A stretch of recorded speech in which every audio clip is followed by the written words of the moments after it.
మా మంచి మాటలు అనే ఈ ఛానల్ను ఆదరిస్తున్న మీకు మా హృదయపూర్వక నమస్కారాలు తెలియజేస్తూ ఈ వీడియోను చివరిదాకా చూసి మీ యొక్క సూచనలు కామెంట్ ద్వారా మాతో పంచుకుంటారని ఆశిస్తూ ఇక మనం వీడియోలోకి వెళ్దామా మరి?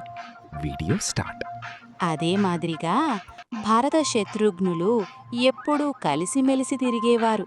ఆ నలుగురు వేదశాస్త్రములు అధ్యయనం చేసి విలువిద్యలలో ఆరితేరారు. ఆ నలుగురు ఎప్పుడూ తండ్రికి సేవ చేస్తూ యవ్వనవంతులయ్యారు.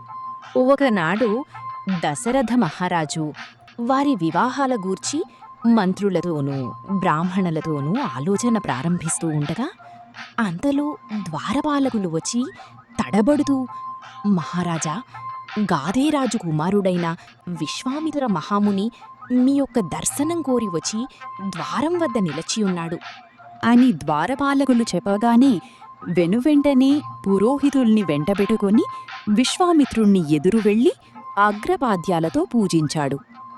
అప్పుడు విశ్వామిత్రుడు, నువ్వు నీ ప్రజలు క్షేమంగా ఉంటున్నారా?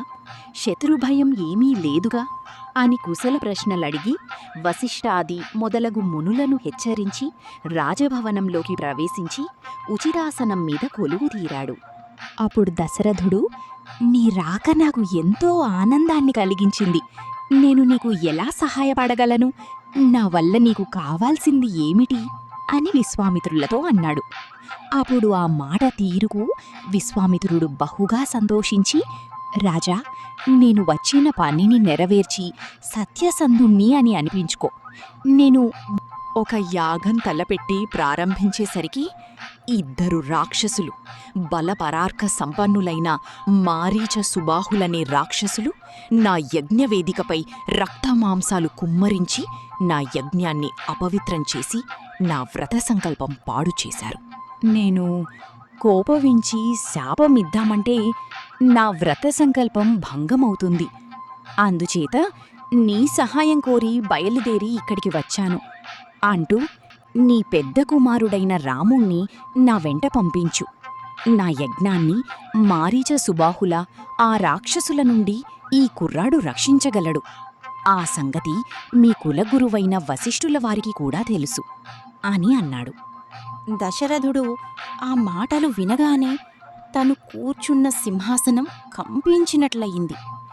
అప్పుడు సింహాసనం మీద నుండి లేచి భయానందనలతో వణుకుతూ ఆ మహామునితో, రాముడు ఇంకనూ పసివాడే కదా, 16 ఏళ్లైనా నిండలేదు, విలువిద్యలో కూడా సరిగ్గా ఆరితేరలేదు. వాడు ఆ రాక్షసులతో యుద్ధం చెయ్యలేడు. నా దగ్గర యక్షాహుని సేన ఉన్నది. నేనే స్వయంగా వచ్చి ఆ రాక్షసులను చంపివేస్తాను అని విశ్వామిత్రునితో అన్నాడు. ఇంతకు ఆ రాక్షసులు ఎవరు? వారి వృత్తాంతం ఏమిటి అని విశ్వామిత్రుని అడిగాడు. దానికి విశ్వామిత్రుడు ఈ విధంగా చెప్పనారంభించాడు. రావణుడనే రాక్షసరాజు నీకు తెలుసు కదా. అతడు బ్రహ్మను మెప్పించి గొప్ప శక్తులను పొందాడు. ఆ రావణుడెవరో కాదు, విశ్రవశ్రుని కొడుకు, కుబేరునికి సాక్షాత్తు తమ్ముడు.